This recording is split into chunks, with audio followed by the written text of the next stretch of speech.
Let's move on and talk about sort of the bifurcated nature of the media these days. You know, it's consumers are increasingly gravitating toward outlets that basically tell them what they want to hear, reinforce their beliefs. A friend of mine said they're seeking affirmation, not information.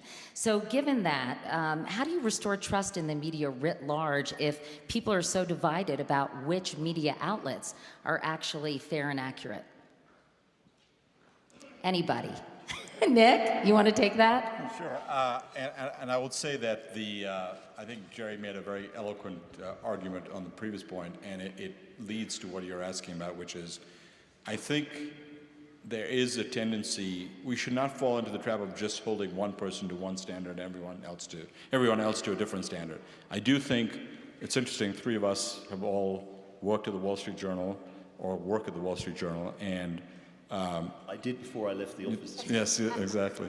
And our former Jerry's predecessor, a couple of predecessors ago, Paul Steiger, used to always remind us, saying, "Look, I could argue something round or I could argue it flat, but in the end, stick to the facts."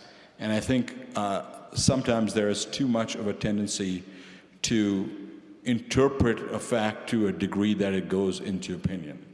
And I think part of our job is to, again, remind ourselves that our readers are not as, readers, viewers, users, are not as ignorant or stupid as we think they are.